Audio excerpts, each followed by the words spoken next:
Chambers on this beautiful July 4th day. If those that are Americans that are celebrating the 4th of July, so congratulations and hope you have good celebrations. But first of all, I just want to thank the Stony Plain Pioneer Museum for their partnership in our celebrations of July 1st Canada Day. I know for quite a few years now, the town has partnered with the museum, and they do an extraordinary job of making sure that there's events and activities for the family to do. So on behalf of council and the residents, thank you to the Pioneer Museum. Members of council, there's an agenda before you. Deputy Mayor. Thank you, Your Worship, that the July 4th, 2023 Governance and Priorities Committee meeting agenda be adopted as presented. Thank you. Administration, anything to add? Your Worship, nothing to add at this time. Okay, call the question. All in favor? That's carried. Moving on to number 2 of our agenda, which is the adoption. Number 3 is public input session. So this is the time that we allow residents to address council on anything that's not on the current agenda. Administration, has anybody registered to speak? Through Your Worship, no, there has not. Okay. Thank you. Anybody in the gallery like to speak to council on anything that's not on the current agenda? You can talk about potholes, grass cutting, you can talk about the weather.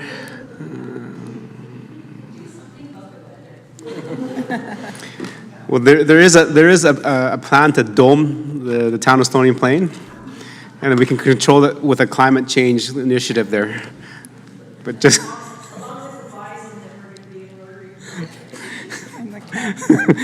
thank you very much. Okay, seeing none, we'll move on with our agenda. Number 4, we have presentation delegations. We have one today, and we have the Yellowhead West Parkland Pickleball Association. So welcome to council chambers.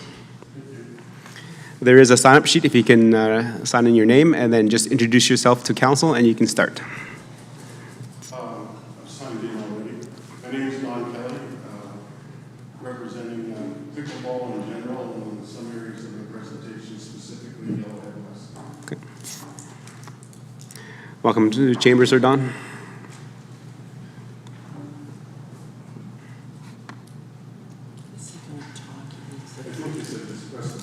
Yeah, push the button so it turns red.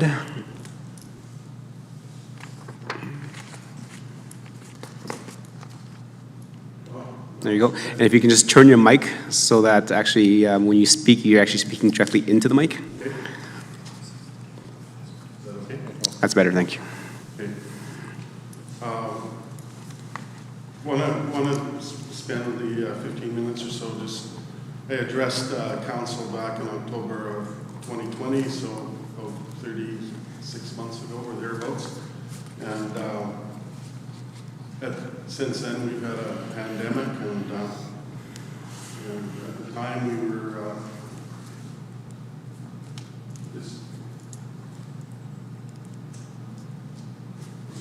while the pandemic was on, we slept thinking we were going to be able to play pickleball again someday. But since I spoke at that time, these were the slides I presented at the time. In 2017, there were 60,000 players in Canada, and now there's estimated to be 1.37 million as of January 2023. So that's like about a 20-fold increase in that several years. Pickleball Canada's membership has increased to 50,000 as of January, 53,000 right now. There's a lot of players that haven't come under the national, body. Like Thorsby is a perfectly good example. They're in their little community there, or big community, depending on your perspective, and they're playing pickleball. They're having fun, and they don't see any need to have to join a national association and things like that. So there's lots of different strokes for different folks within pickleball. It's not all necessarily as highly organized as minor hockey is or baseball. And I think you had my understanding of presentation earlier from, there's the 50,000. Presentation earlier from our fellow club, the Parkland Pickleheads, and I think they went through all the rapid growth and stuff like that. It seems nobody's brave enough to call when it ends, but it's a real hockey stick up, and now it's getting other layers of penetration into the celebrity world, and it just spreads social media when Tom Brady and Breeze and LeBron James get involved, it just spreads the reach of it, and then everybody wants to find out what that's all about, a silly game. The perspective I want to look at is we've been primarily playing in the pavilion since the fall of 2018, winter play. When I look at outside play, basically we got a good 4 months there, June, July, August. We got sort of 2 weeks in September and 2 weeks in May, sometimes 4 weeks either way. It just depends on the season. You know, you can't guarantee that you got a solid months all the way through that. Winter play, on the other hand, you can guarantee it's going to be a long time. And for a number of people, the winter season, if you will, is becoming the season where people really crack down on play, whether that's down south, back here, a mixture of both. A lot of local people are incorporating pickleball into their fitness regime, and they want to get out and play. Of that estimated 1.37 million players, that's a number of players that are playing at least once a month. Almost 60% of those players are playing up to 4 times a month. So there's a lot of usage there. My comments on outside play specific to Stony Plain, there's been a number of, there was the original 4 courts on the old reservoir when I first became involved. Subsequently, there was 3 courts added to the Meridian ice pad. Understand ratepayer called this spring about getting some lines put in at High Park. And then just recently, we've got a program with some courts inside the Glen Hall Arena. Excellent surface in there, and no slip and good lighting, and the staff there have been incredibly proactive in helping us get going there.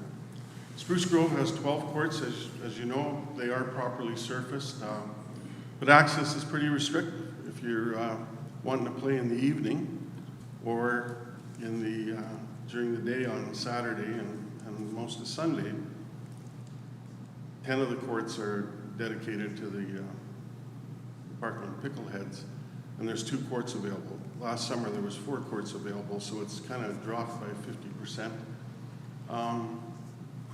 As the popularity of pickleball grows, this is Kirk Jensen, the Alberta Pickleball president, said to me, we're getting to be a bunch of court snobs.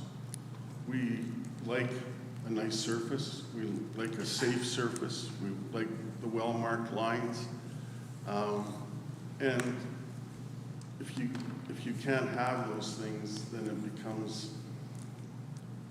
an issue, some whinging. And I think we've kind of migrated from where can we lay down some lines in any parking lot available to a little bit more desire, because the competitive of the play keeps increasing. So this is the pavilion here. When we first started this, Mayor Choi had invited us to come out and have a look at it. So me and Garen Jones and Rob Twitchen came out in March of 2018 and had a look at it. And we've been playing in there since November of 2018. There was a question asked of me, why is there two pickleball clubs? I sort of responded, well, why is there the town of Stony Plain and the city of Spruce Grove? And I was told, well, Stony Plain was first. And that's kind of how the Parkland Pickleheads feel. But the reality of the deal is most of us are or were playing with the Pickleheads. And that particular winter, fall, there was some animosity about, I had negotiated this arrangement here at the pavilion, and I then offered, after a meeting on October 15th, we raised about $7,000 to buy nets and stuff at a negotiated rate with Darcy Carter, that I would turn over the whole thing and step back from it. And they asked me to put that in writing, and I did, and they presented it to their board, and the response was they didn't want to do it. They didn't want to take on the pavilion that year. So Brenda Schneider and myself took it on, and we had about 30-some players at the start there, and this past winter we had 270. We had all set up to have a tournament in March of 2020, and then COVID came along and shut us down 7 days before. So we were finally able to have it in 2022, and then we had the second annual one this year. And this is your pavilion, sort of, if you will, in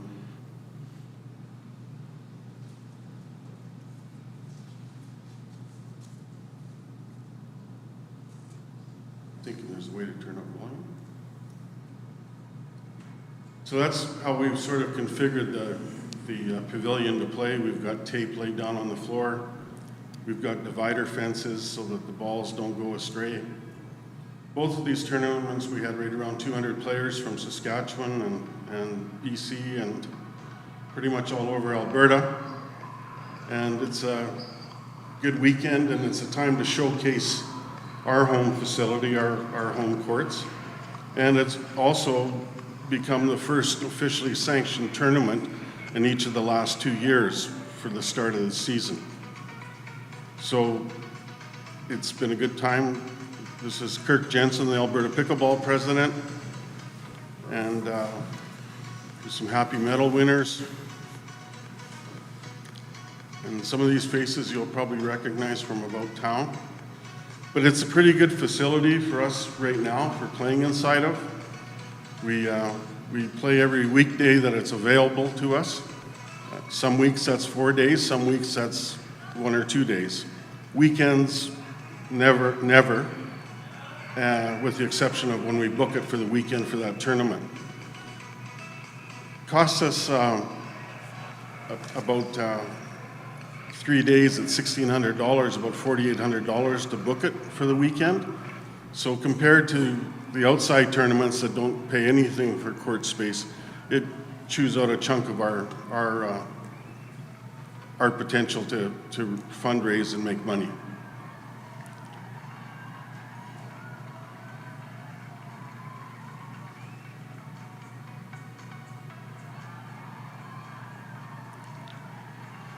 We got really good feedback about the facility. The first year was good. Then my comment about court snobs, our second year, there's a slight slipperiness to the floor. There's a bit of a glare that comes off the floor, and we put tarping over the windows because there's those translucent windows on the east side of the building. And it works, but some people started whining about the slipperiness of the floor and the glare. And for whatever reason, the higher level players kind of boycotted. They didn't play this year because they feel that's at risk, and everybody's worried about their ratings and rankings, and they pick their spots carefully. So the pavilion program is growing significantly, but will face limits in the future. You know, this isn't a criticism, it's a reality. We just find the administration is sort of rigid and not proactive or inclusive. We've tried to bring up some issues about addressing the floor, you know, as extreme as putting pickleball court paint down on the floor, which would help with the slipperiness and give it a real nice feeling, to the possibility that people may not want pickleball lines down for other venues. There was some court coverings that we looked at that University of Alberta, Edmonton Public Schools, and so on pull out to protect their wood gym floors when they're having polls or exams or whatever the case is. So we also sort of been getting the message that, you know, we won't always be able to play in the pavilion. That might be, you know, not viable in the long term. As it grows and we need weekend space, we book weekend space at some schools in Spruce Grove. And we kind of make it work there as best we can. So kind of what I wanted to say is we've got about 1,000 players in Parkland County right now, or the tri-region area to be correct. If our numbers match that survey that was done, and it's been done each year, January 2022, 23, And we'd be looking at 3,500 people based on a population of approximately 100,000 in the tri-region, 90,000. We're making a real big push this year to get the junior program going. We're at Parkland School Division, approved of the program late last year. And juniors are the fastest growing thing. We think within a few years, there'll be like 1,000 junior players, like basically like the two minor hockey associations. It's an easy game for kids to get in and to learn physical literacy. And our youngest player in our club is 13 years old, and our oldest is 84. And everybody gets along pretty good. Women want to have fun, and our membership, our own membership, is the women are the majority. Not by much, but they're the majority. And there's been a whole bunch of stuff along that. Handicapped, whether it's blind, deaf, physical mobilities, rules have been addressed to allow their play too. We have a little bit of a conflict with our winter program that a lot of people are sledge hockey players, and they're busy doing that. And so what we're thinking, I guess, is, and asking and throwing out there, I did this back in October of 2020, is that given these growth trends, given sort of the lack of good surfaces here in Stony Plain, and my understanding from administration in regards to replacing the surface on the reservoir, sounds like there's potentially 2 land locations, sounds like potentially there's from my layman's understanding that there's some budget for replacing stuff. But I would make the argument that in this country, to build outside is good. Never going to turn down pickleball courts. But when we can't fully utilize them, would be to go the next step and cover them. And I'm just, from my tractor fender scribbling, I'm just seeing that if Stony does that land in the courts, Spruce and Parkland seem it's all about this cost share and who's using it and everybody paying their share. I think there's a real chance for Stony Plain to become pickleball central for the tri-region area and beyond. I would like to make the argument too, like with our mandate, it was about putting in courts wherever we could. And I make the argument that I think in some of the outlying areas, we've helped a little bit, but try to facilitate further construction of small courts, like 2 courts or 4 court settings in several different areas, and then consolidating back in the winter time in here. Nobody can deny that in the summertime when you had a nice sunny day and it's the wind's at your back, and there's nothing better than playing pickleball outside. But unfortunately, we don't get a lot of those days, certainly not in the winter. And even in the summertime, we get our share of smoke, wind, mosquitoes, heat, whatever the different cases are. So it's not stellar every day. So I would like to, I guess my ask is that we sort of formally work with the stakeholders in pickleball, both ourselves and people that aren't members of clubs with pickle heads, and the respective administrations in the tri-region to kind of spitball something coming up. I understand, with the new facility in Stony here, there's 4 dedicated pickleball courts, and I believe, I'm not sure, I've heard 2 different things, 2 multi-use courts, 8 multi-use courts, I'm not just for certain. And, I was asked as part of the survey, what would we look at? The first time we were invited to participate in the new facility, pickleball wasn't even on the menu. It was there anywhere. There was a climbing wall.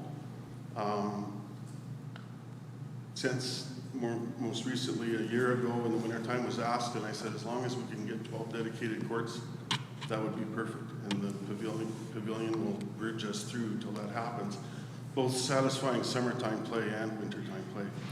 And then when it was announced what it's looking like, it's just, you know, to be frank, it's just not enough courts to be practical. It's kind of like building a sheet of hockey ice and only having a third of it.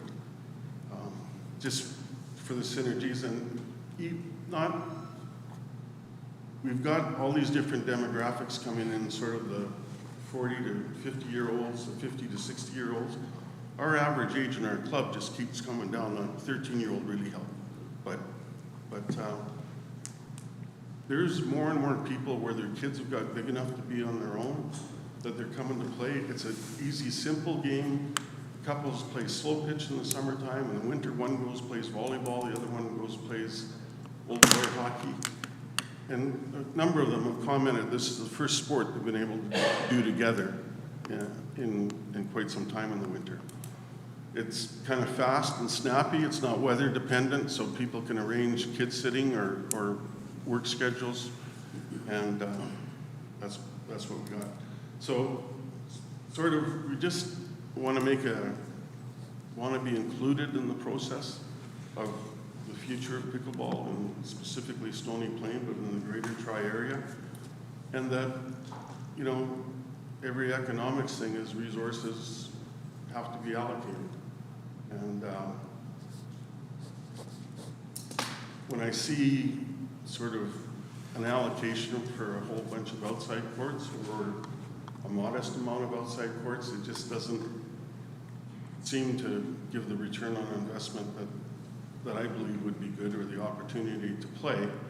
And at the same time, if some courts are supplied inside and there's not enough, or it's underbuilt, then we haven't achieved that. How people look at pickleball, and that's my presentation. Thank you for the presentation, Don. Appreciate getting the update. And then I do remember that 2018 where we had that meeting and went to have a walk through the Heritage Park Pavilion there just to see how it looks and the visibility, because at that time there was no places where the indoor pickleball was getting played at all.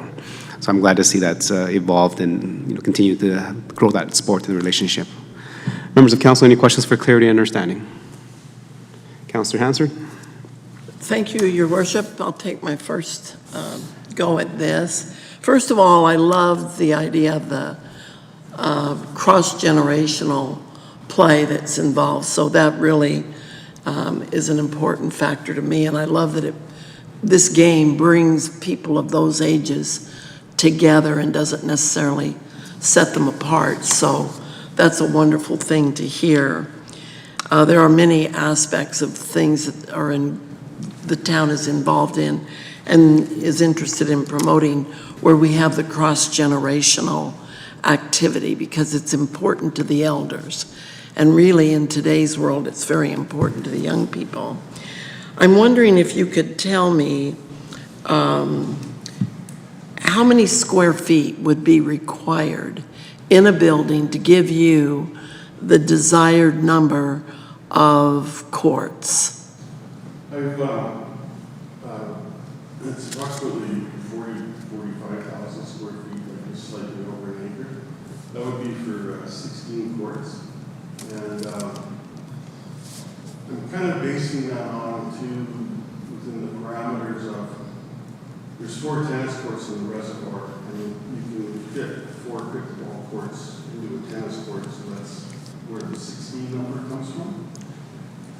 A layout in a building that, if you kind of make it, if you will, in a U shape, with the open U, part of the U being where you walk in and the courts running down the side of the building across the end, leaves room in the middle for four what we could call championship courts.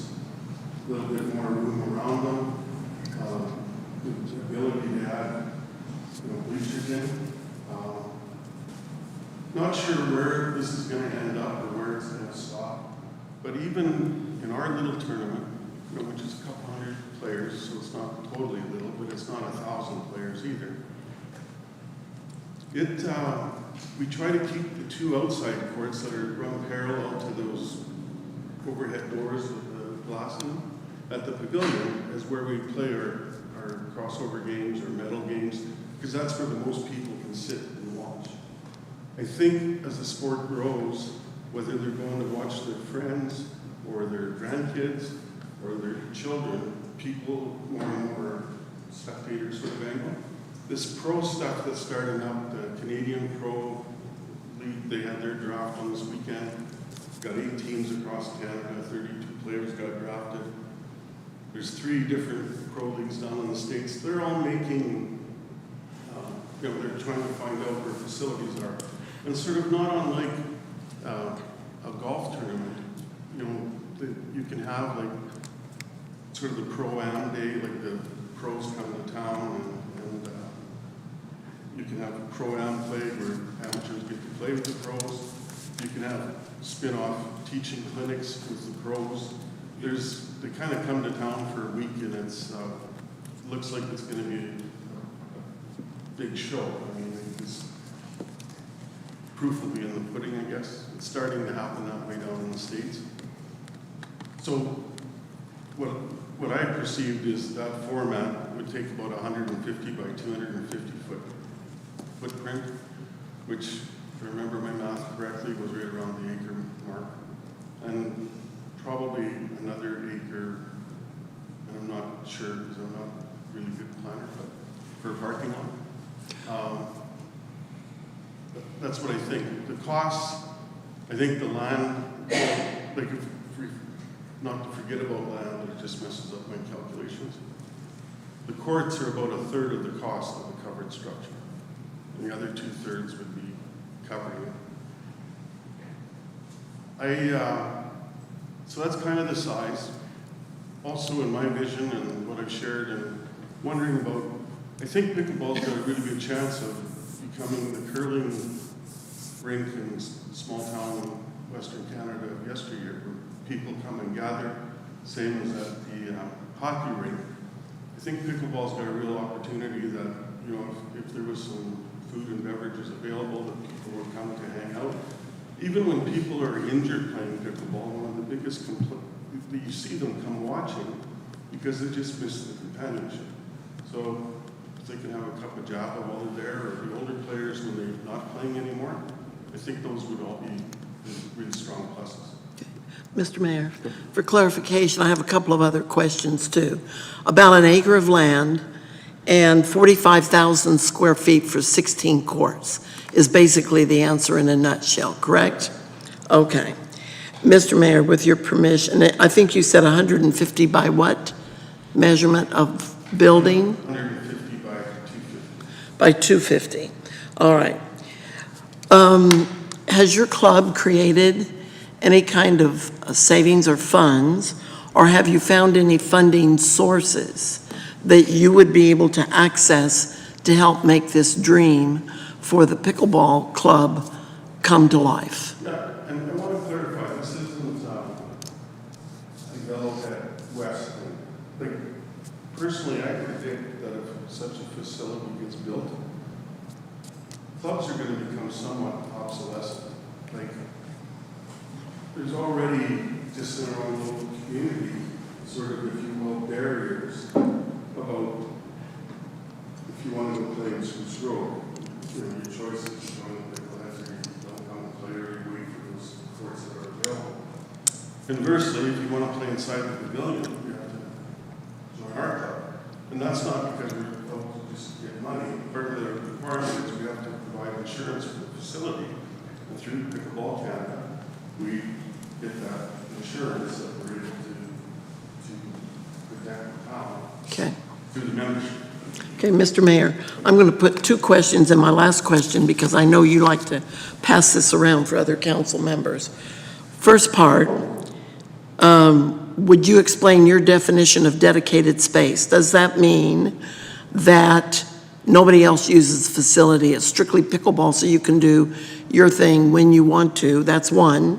And the second part, what tournaments and activity would you see this sport bringing to the town to create business and offshoot activities that would benefit the community at large, particularly our business community.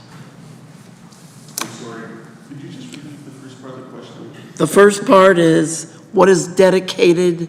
You use the word dedicated space. Excuse me, in regards to this facility, in my vision, how I see dedicated is that it's got a pickleball surface on it, that it's primarily used for playing pickleball. There's not other lines on the floor from other sports, and it has the surface that's applicable to playing pickleball. In regards to my vision on this facility, and I gotta stress, like the one thing I'm really asking is that there's a committee set up to sort of spitball and come up with this thing. But as it sits right now, my vision would be, we would still have divider fences between the courts, but we wouldn't have permanently mounted nets on the surface. So theoretically, if push comes to shove, it can be a big flat surface for a concert, other venues. You know, it doesn't have to. I think it would only make sense to have some flexibility. It might be a chance too for the club, for fundraising, to be able to host some sort of concert, get-together thing. Just not sure. But I don't want it, in my vision, I don't see it having all these rigid fences in, and you can't use it for nothing else. Okay, thank you, Mr. Mayor. Councillor Laurie? Oh, and I guess the concerts kind of answered the second question. We'd be able to, second part of the question, we would be able to host smaller tournaments. Like, you know, when I say smaller, we have a number of courts and still want to keep some available for play. We could have like about 400 players in the winter tournaments, and probably most likely in the early fall tournament, and then our Latin drivers. Go ahead, Councillor Laurie. Thank you, Your Worship. And thanks for the presentation. Just a question of clarity just off the start when you're talking about the outdoor courts. In respect to the outdoor courts in Spruce Grove and the outdoor courts in Stony Plain, do you know, does the Pickleheads pay to rent the outdoor courts in Spruce Grove, and is there a charge to rent the outdoor courts in Stony Plain? There's no charge to rent the outside courts in Stony Plain. There's a $5 drop-in cost on this pilot project at Glen Hall Arena. And I say it's really good over there, but we don't have evenings, and we're out of there by August 8th. So it's been great for right Yeah. now. No, sorry, I'm... The Pickleheads don't have the cost to play. So the Pickleheads don't pay the City of Spruce Grove a rental fee for those courts. Now, did they put capital dollars into the improvements of those courts, though? Back in 2018, because I was still fairly involved then, in 2017, they got a CFIP grant. If I remember the numbers right, it was approximately $18,000 that the club put in, $20,000. The CFIP, the total project cost was sort of in the $180,000 to $200,000 area, and basically CFIP covered half of it, and the City of Spruce Grove kind of covered the other half. I think Spruce Grove put in 80, and the club put in 20, and CFIP put in 100, just for round numbers. Yeah, and that makes sense because the CFIP's only available to not-for-profits. They're not available to municipalities. So obviously they had an agreement then on that. I'm just trying to wrap my head around it. You've mentioned the request for dedicated courts for the indoor program.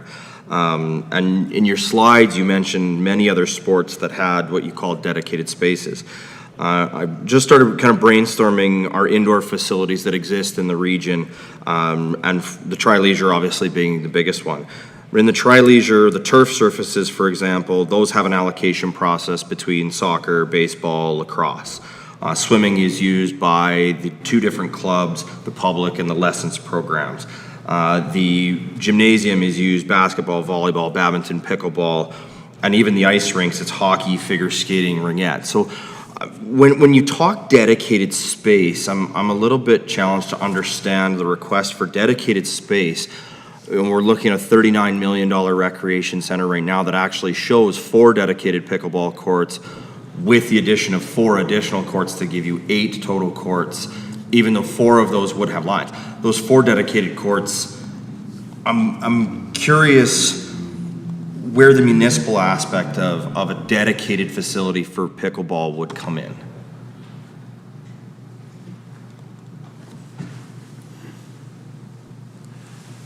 I guess the important part would be if there's enough players to fully utilize it and pay for it. That, by its own right, would sort of allow dedication. We find ourselves, like even at the pavilion as an example, we made a request this year, because we're not really sure where summer pickleball's, for sure, whenever you play inside, you're going to have to pay money to be in there, just like you do in the wintertime. Just, ice, and it's a perfect example. There's hardly any open rinks of organized ice sports anymore. It's all inside of enclosed ice. And fair enough, in August, that's the only way you can have ice. So the way I kind of look at it is that if there's the traffic to support that, then that kind of dedicates itself and uses itself. At the same time, I think, and I'm just trying to draw some parallels, like a swimming pool that's owned by a municipality, and they're going to charge something for people to use that. This facility would have to do that too. And just a quick add in, in my vision, there would be a stakeholder group sort of managing that with involvement from sitting on the board from the municipalities too, to make sure we're carrying through where you are. But where I wanted to go with this, we asked for a bit of a cut on the rate for summer play in the pavilion this year, and did it on the precedent that the walking group gets free access from January till April, and that wasn't part of that. That wasn't doable, I guess. And I can appreciate that, and I think that's, part of what spurred the requirement for the recreation facility is we're currently using a facility in the pavilion for uses outside its design purpose in order to try and accommodate it as much as possible. And so I'm glad to see that success has bred, I'll call it, this problem. As we look at all of our sporting facilities, all of our recreation facilities right now, essentially they're at capacity. That's why we're in a situation of needing to build even our ice surfaces, with the 2 that are coming online in Spruce Grove, we know based on our studies we're still over capacity in those. And so I think when it comes to the responsible use of space, we need to make sure that we are accommodating as much as possible wherever possible.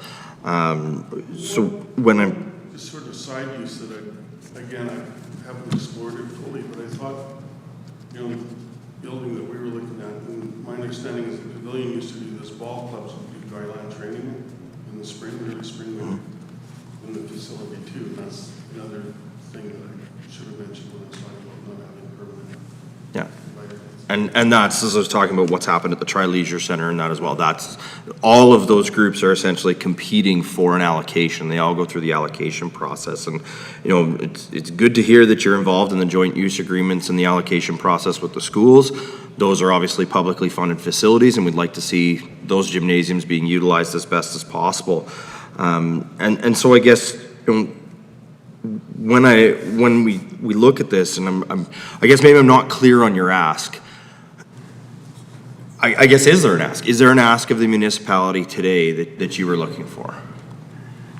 The ask is to support it, striking a committee of stakeholders and representatives of Alice County Plan and their peers to explore the feasibility of something like this. And the way I'm looking at it is, if Stony Plain's willing to replace the courts and supply the land, I think that's about all the commitment one could ask us. Because if you put a dollar value on those 2 things, Spruce and County would have to come up fairly significantly. And I can appreciate that, and I'm sure you're aware of the presentation that Parkland Pickleheads came in. I believe their request of us was $200,000, and I don't believe that that time there was a commitment of support on that either. In relation to that, just based on the facility dynamics that were presented. And so question for administration, were both the Parkland Pickleheads and the Yellowhead West Pickleball included as the stakeholders in the design of the recreation facility? Your Worship, through to Councilor Laurie, the original concept of the facility, for sure. I'm not sure Yellowhead was in, I think that's back to 1718. I know the Pickleheads were there for sure, so I'm not sure what Don's involvement was at that point. I'd have to go back to my notes and look in terms of the latest round we did prior for this particular facility and confirm that with you.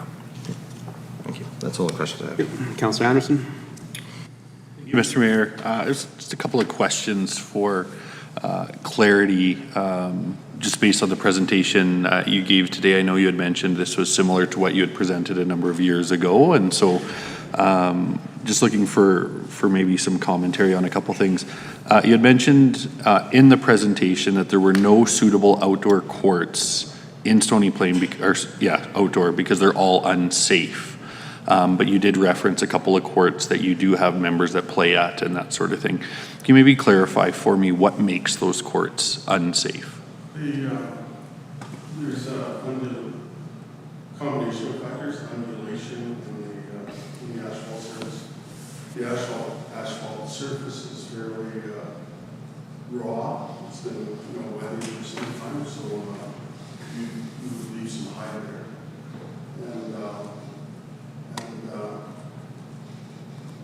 It's called grass growing. Yeah, I mean, It's for the soft landing. there's not that much grass. I guess the best way I can describe it is courts and in other communities, or specifically Spruce Grove, that have a surface. You don't have, you can still have some court rash when you go down, but you don't have to run for a tetanus shot. Sure. Yeah, fair. So then, having said that, what makes or what would be an ideal pickleball court surface? You had mentioned the pavilion, a little bit shiny, a little bit slick, that sort of thing. So what would be an ideal surface for pickleball? From my understanding of talking to Taco and other people around the States, it seems the consensus, and I don't think this is going to change too much. There's been some attempt about working with like the sport tiles, like at the Tri-Leisure, they've got some tiles in there now. Right now, it seems the way that when we used to do courts is probably still the best way, and that's basically, a random compacted granular base. 2 lifts of asphalt on it, maybe about 2.5 inches. Asphalt seems to have a little bit more cushion than cement. I haven't found that myself when I fell on it, but a little bit more cushion. The laying the pickle pave, acrylic paint on top certainly, if you will, smooths all those little voids. So I'd say asphalt base. Okay, no, I appreciate that. In your comments about using schools, I think you had mentioned you utilize schools in Spruce Grove. Why not schools in Stony Plain? This is my understanding when we've inquired a bit about it. I'm not sure what the difference is between, because they're both part of the school division and Evergreen School Division. But there's something about it's either not supported at the school level and or the custodial staff they don't seem to be as wanting to work on the weekend as in Spruce Grove, and I don't know what causes that. I just know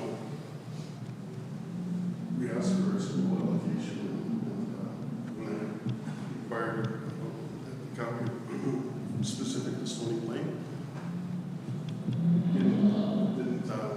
typically they were all full during the nights because of legacy programs, Boy Scouts, you know, you name it, Girl Guides. Weekends, for the most part, you know, would be scholastic tournaments or basketball, volleyball, whatever the case was. And there didn't seem to be a big appetite to have something else in there. Sure, and I do appreciate some of those other, projects or programs that are in the schools and that sort of thing, but not the first time that I've heard that groups are accessing school space in Spruce Grove, even though Stony Plain may be a better fit. And so I'm going to turn to administration, just based on what we've heard today. Is there any reason that groups would be directed to Spruce Grove as opposed to being able to access gymnasiums under the joint use agreement here in Stony Plain? Your Worship, through to Councillor Anderson, certainly we do have groups that use the schools in Stony Plain. And yeah, we do. Volleyball is quite prevalent, basketball is quite prevalent. I can't tell you off the top of my head what hours exist and what would be available. But we certainly do have joint use, and it's fairly robust joint use in Stony Plain. We don't have as many schools in Stony Plain as they do in Spruce Grove. So with Evergreen as an example, that's a bit more of a challenge for us. We only have the one school, which is John Paul II, whereas there's 5 or 6 over in Spruce Grove. So the availability of gymnasium space is smaller here, and we've got significant users that do use them. So as the presenter is suggesting, we do have legacy groups that are in there. Certainly our staff are aware if people would like to book the gymnasiums. We put it out under the joint use agreement, and schools do have some say in terms of their programs that they have and what's available to us. But I'm not hearing we don't have access to school gymnasiums from users. It just might be a capacity issue at this point. Perfect. Thank you for that. Do we have any or easy access to utilization rates between Spruce Grove and Stony Plain? Just in terms of, don't need it today, but would that be a number that would be easy to find in terms of being able to see comparatively if the utilization rates are at least close? Your Worship, through to Councillor Anderson, just for clarity, utilization rates of schools and whether the percentage of our time used in Stony Plain is equal to Spruce Grove? Is that the question? Yeah.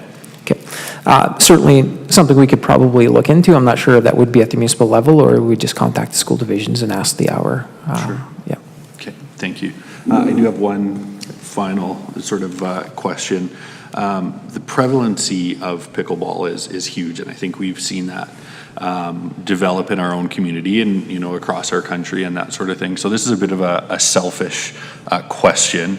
I'm off on a holiday this summer with my wife, and we're on a cruise, and the cruise line just installed pickleball courts. And so I would imagine I will try pickleball for the very first time. So in 15 seconds, what do I need to know so that I can not look silly on my holiday this summer? The good news is the learning curve is pretty shallow. Okay. It's not like golf, you can spend your whole life.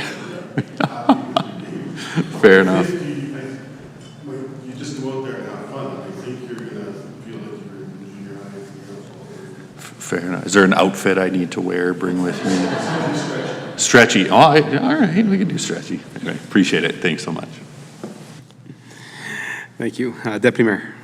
Thank you, Your Worship. As mentioned by my colleague over there, that Pickleheads had come to us and brought a presentation forward about their ask for a facility, and you're here with your ask for a facility. I'm kind of stuck sitting here thinking and wondering, just for the clarification, we're once again looking at 2 different facilities for one sport, both 2 different organizations due to some internal disagreements which resulted in the 2 organizations? I wouldn't. Like, is this going to be strictly like That's your facility and that's strictly their facility? No. From my perspective, no. Okay. That was the inception. Players move freely back and forth between both programs. There's, to my knowledge, no restrictions on movement on them. And one of our corporate mission things is that construction and building of pickleball courts.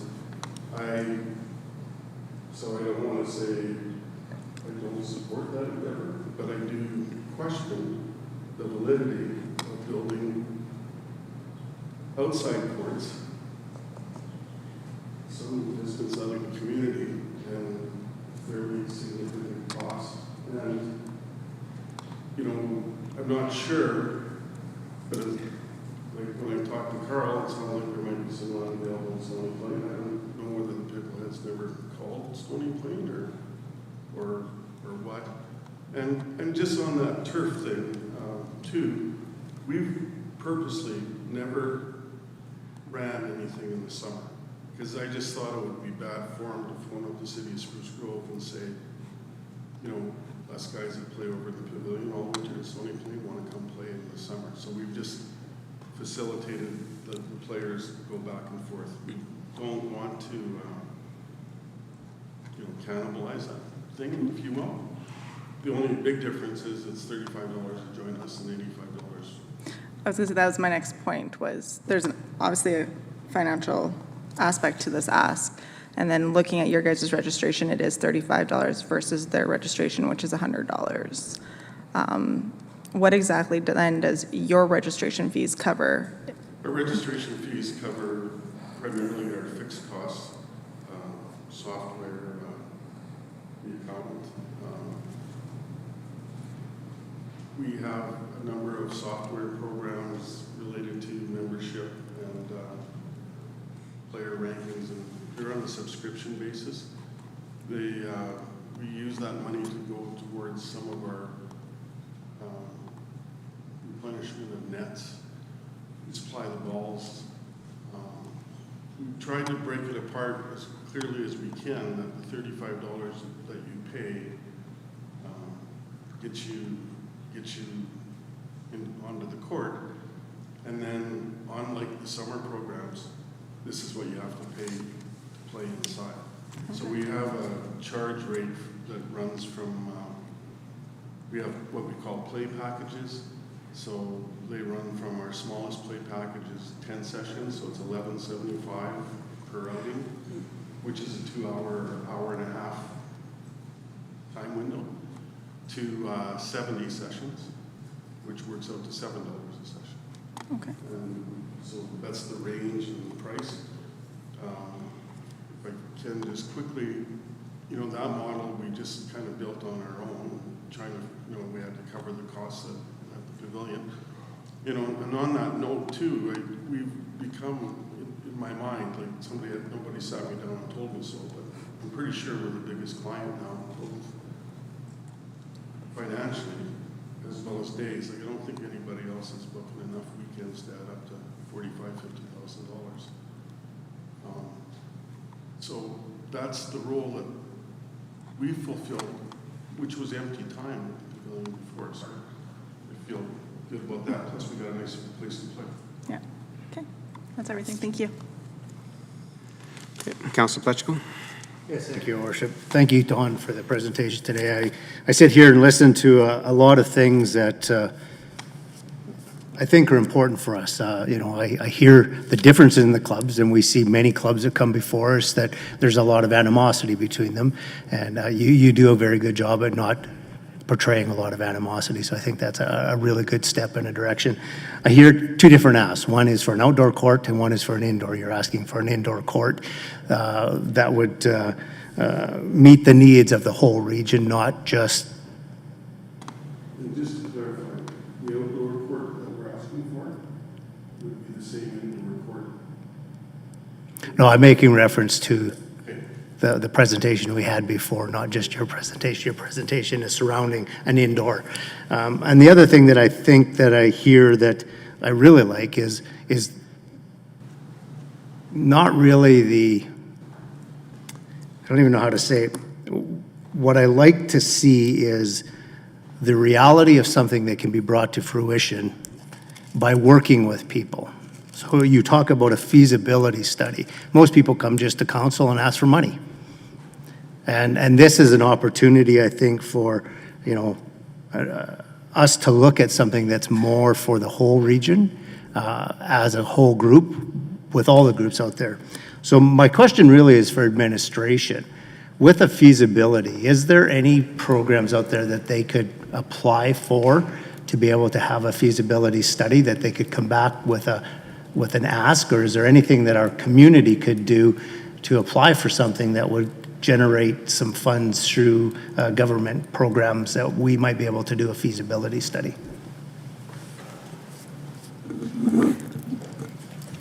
Your Worship, through to Councillor Paleschko, I'm not aware of any grants necessarily that I know CFEP, generally speaking, is for capital purchase.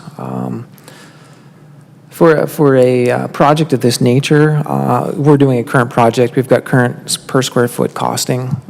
We can do some quick math on it to see if even the dollar value is feasible or attainable, versus paying, a number of thousands of dollars for someone to do something that is at the level of what we did for the conceptual design of the rec facility.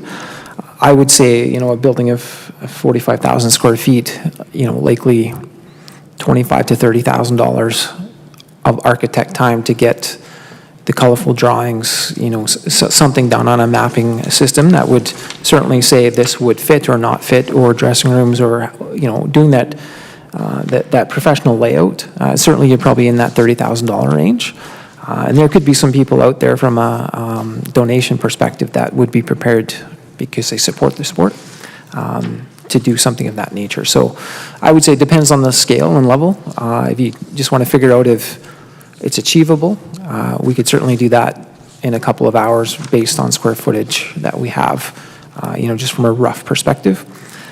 But to get into further detail, I think, you're getting into trying to find $15,000 to $25,000 so that an architect can do a bit of a conceptual exercise. Okay. So a couple hours spent might be an easy way of figuring out if there is a need to go further, and then looking at the need once we know what that costs. Is that something that, how would we go about that? I guess would be my question. Your Worship, through to Councillor Paleschko, Don and I probably a couple of months have about 2 hours worth of conversation by telephone on various concepts. So I would have to give that some more thought. It's certainly something that's probably within our realm. It's just a matter of timing as it relates to other resources in the organization, and whether or not we have to bring anyone in from other departments in terms of GIS and those types of things. So certainly something we could do. It's just a matter of how it fits into the queue of everything else that's underway at this point. Thank you. Any other questions for clarity and understanding? Definitely thank you for the presentation, Don, and definitely I think you had a good presentation about showing the needs of, I guess, indoor pickleball or pickleball in general for our community. In terms of building a standalone facility, probably not in the near future.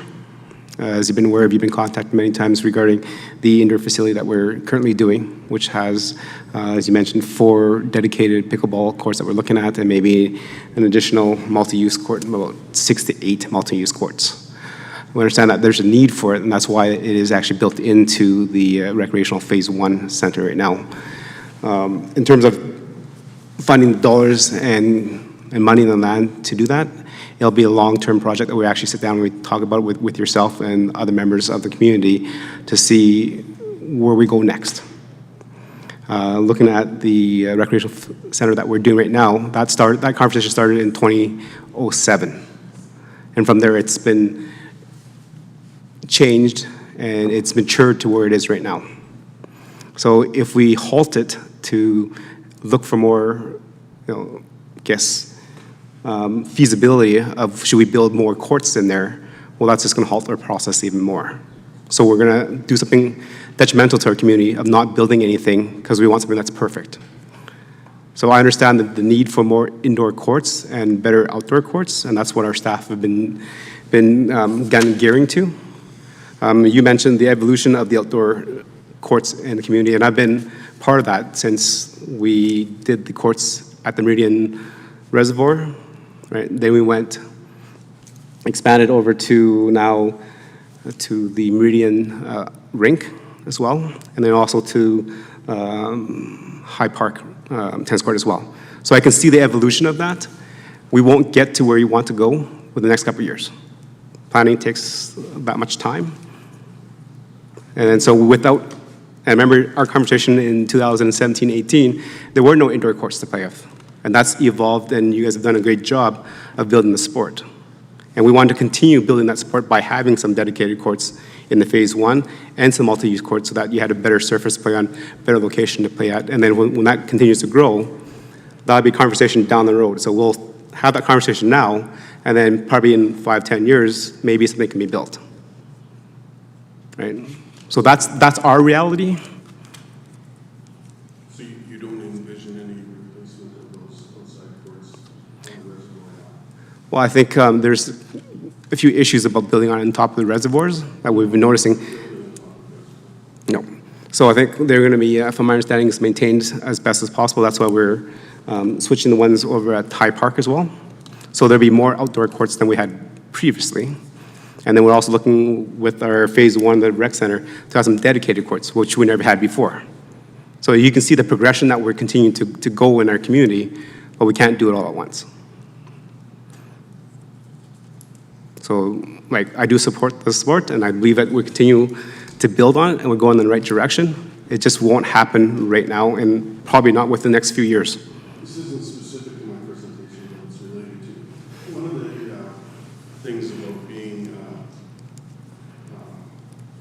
whatever we are, volunteer, special interest group, whatever the case is it's pretty hard, from my perspective, just to get, so what is movement? In some cases, everything is yes, but in reality, it's no. But you don't know where you stand. And we see things that we think can be addressed cost effectively, and we propose them. So, for example, like putting the pickleball paint down on the floor of the pavilion. And we don't come back, or we don't hear back specifically, well, no, we can't do that because whatever the reasons. So you're kind of always left wondering what you can do.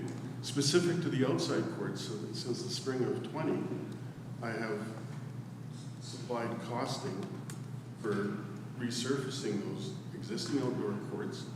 You know, my background's farming, and my memory, I'm old, but I still remember in my time, my grandparents and uncles, no building facilities in the community, and they know people in Stony Plain that have done that too.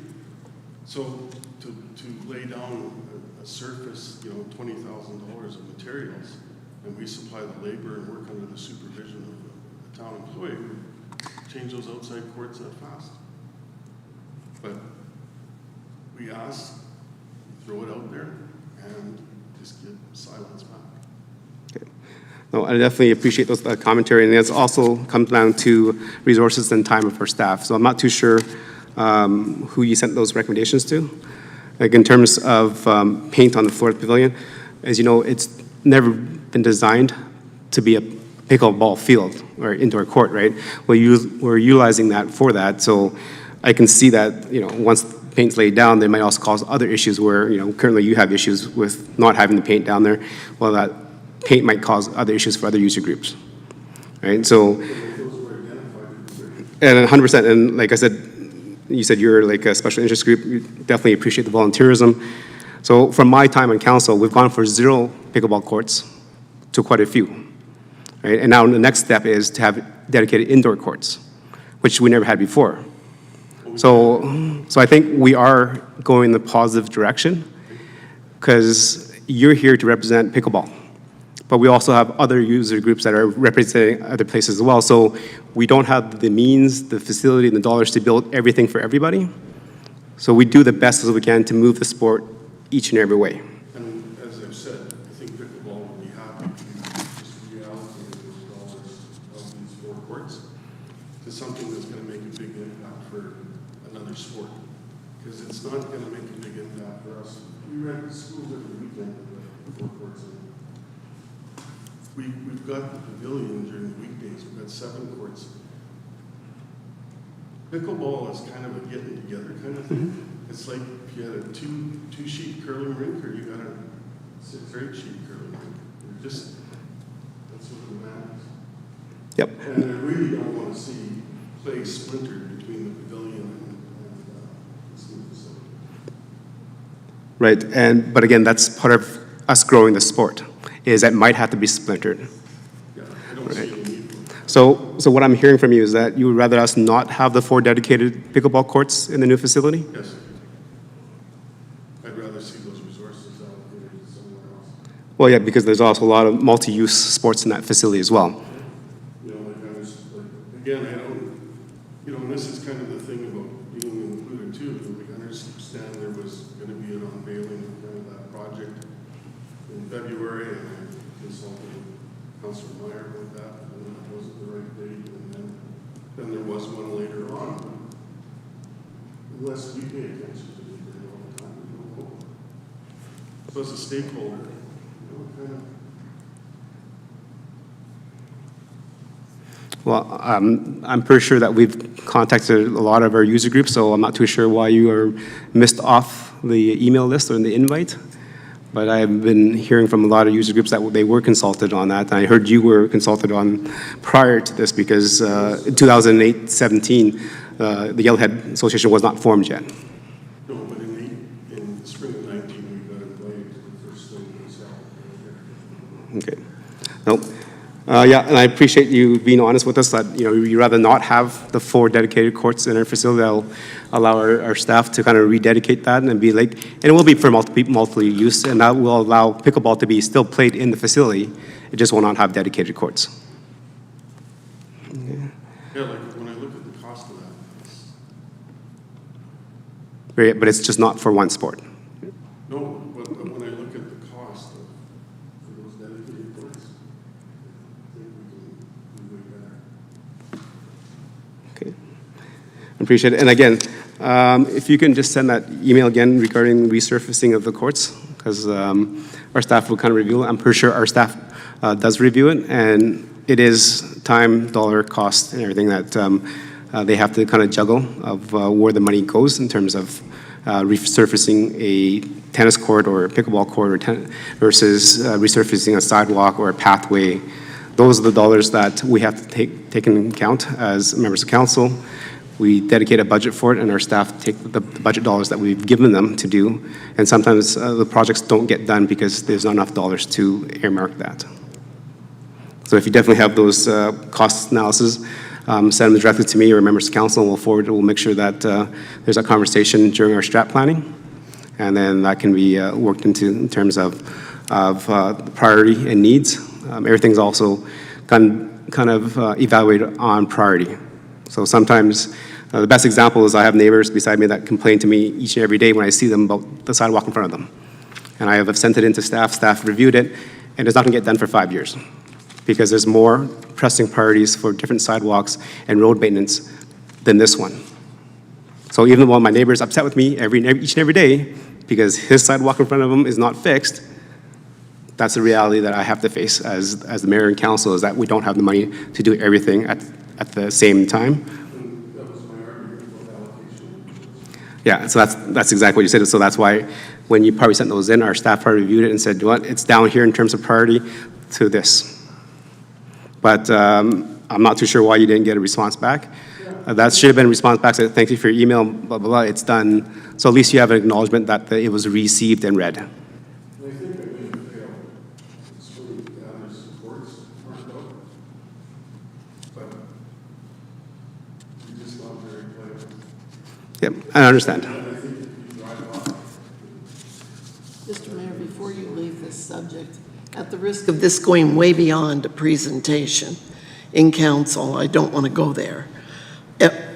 Would this gentleman be leaving council chambers today with us understanding that he has said, if we can't have what we say we need, we don't want what the town was planning for us in the new facility? Well, that's what I heard. But again, Can we just get clarification? So if again, that's- just Councilor, so again, that's an opinion of a certain individual from West, the Yellowhead West Pickleball. Our staff will still review with other user groups, and it might stay in or it might not. Okay, we hear presentations from many user groups about what they want, what they don't want, but it's still up to council to decide the budget envelope, and our staff will work best with the user groups to provide as many amenities possible within that phase 1, phase 2, and phase 3. So that means that this pickleball club may not want it because it isn't meeting the needs they say they have. Yes. But the other pickleball group might be very happy for it still. Or just the regular user or the active player. For example, the TLC, as mentioned earlier, they have drop-in pickleball that you don't have to be part of any group to go to. Okay. So our staff will review what was said here today, review what we hear from our surveys, and if it's warranted, they will. But if it's not, then maybe that is that we do take it out and make it multi-use courts. Okay. And that's part of this planning process. We're not party to any of that. We get asked in a survey, when you all dedicated courts, then you get a comment, well, it's like 20, well, it's not 20, but as long as you've got 12 dedicated. And then somewhere, oof, it's 4. Right. We're not part of that. And 100%, and I agree with you. Like, I have had people ask for squash courts, right, and racquetball courts. It's not part of phase 1 because we don't have it. We don't have the means. We don't have the dollars to do that. So through the, like as you said, we've seen the growth of pickleball, and that's why through our evolution, there's going to be 4 dedicated ones inside. But if that's something that the association does not want, that's something for our staff to kind of take under advisement when they're reviewing the final draft of it. No, I think we have more than just the group, right? So we have a residence that we talk to and ask surveys about, so.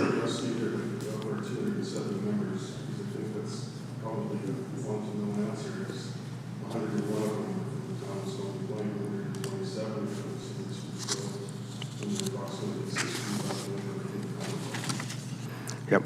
Yeah, and definitely I appreciate the presentation. As you mentioned earlier, we did have a presentation earlier from another group.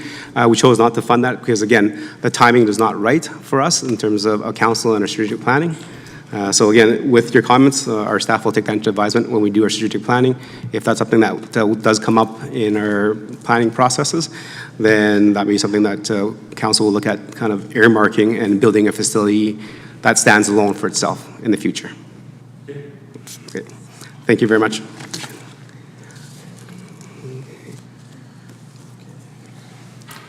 Okay, that is good presentation, some understanding of what's happening in our region in terms of pickleball. Moving on to number 5 of our agenda. Number 5 is adoption of committee minutes. And it's the Governance and Priorities Committee minutes from June 5th, 2023. Councilor Pletchko. Yes, thank you, Worship. That the June 5th, 2023 Governance and Priorities Committee meeting minutes be approved as presented. Okay. Thank you, members of council. You had the opportunity to review those committee minutes. Any errors, omissions, or questions on those minutes? Okay, see none, I'll call the question. All those in favor? And that is accepted. Okay, before we move on to number 6, let's take a quick recess and we'll come back to business items.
Welcome back, members of council and administration, and all those that are joining us in the gallery and watching through our YouTube channel. Again, going back to your agenda, moving on to item number 6, we have 6.1 and 6.2. Members of council, is it okay that we swap 6.1 and 6.2 around? We do have a staff member that needs to kind of deal with some personal issues, so is that all right with members of council? Okay. So we'll move to number 6.2, which is now the 6.1. Go ahead, administration.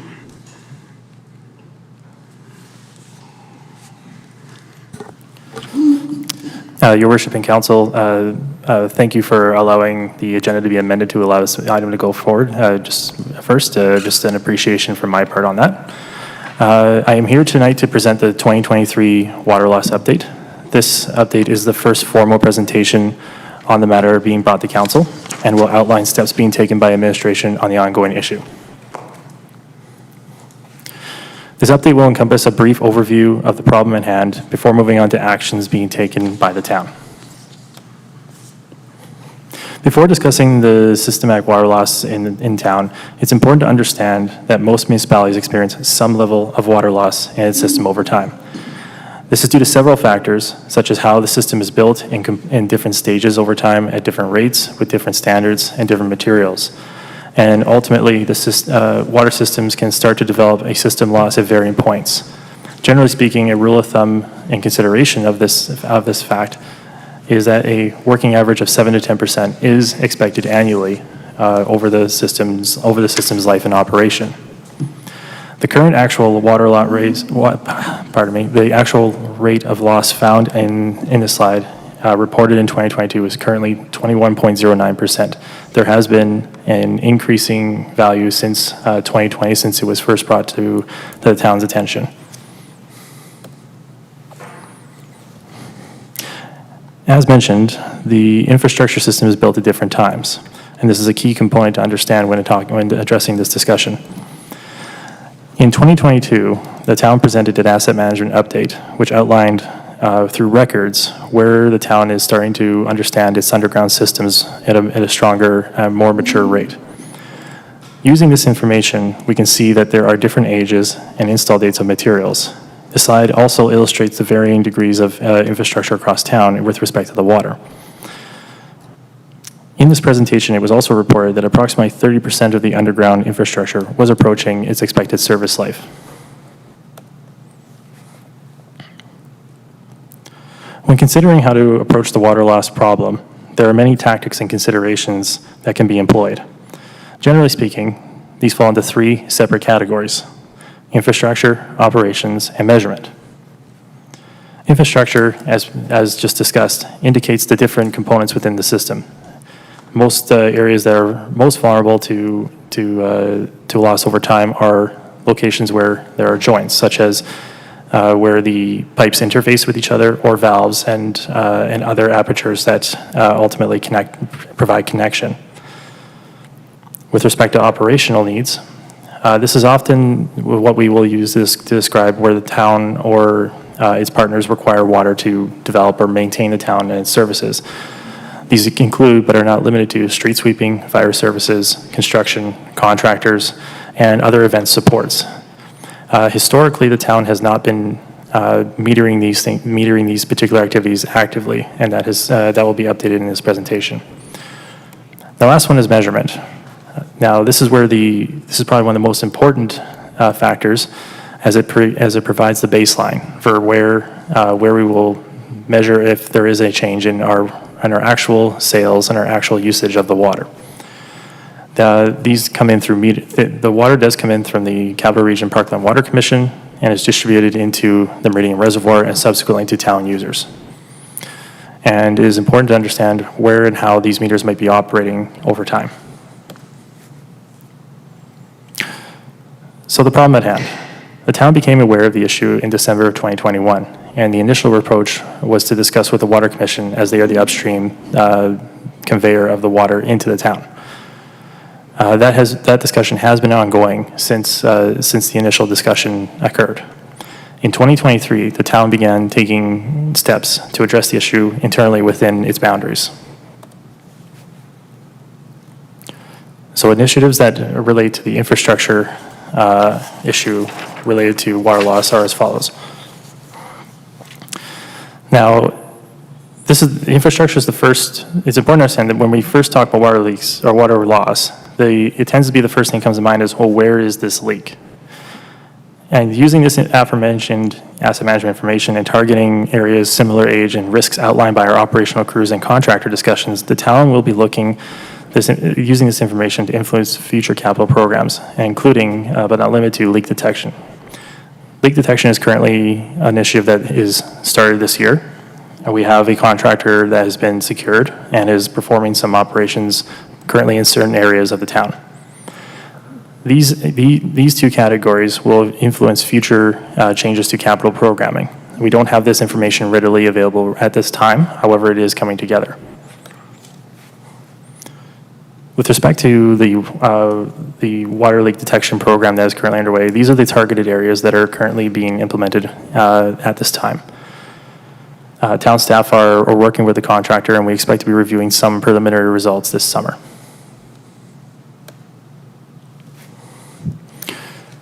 For council's benefit, this is a picture of one of the devices that's placed on the valves. In this case, this particular one is called a bug.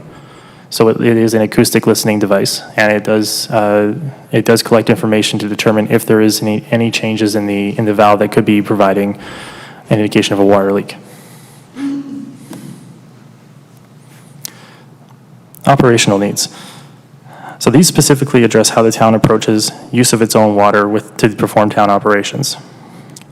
It's important to note that there is a need to use potable water for town uses to maintain the town, again, such as street sweeping and fire services.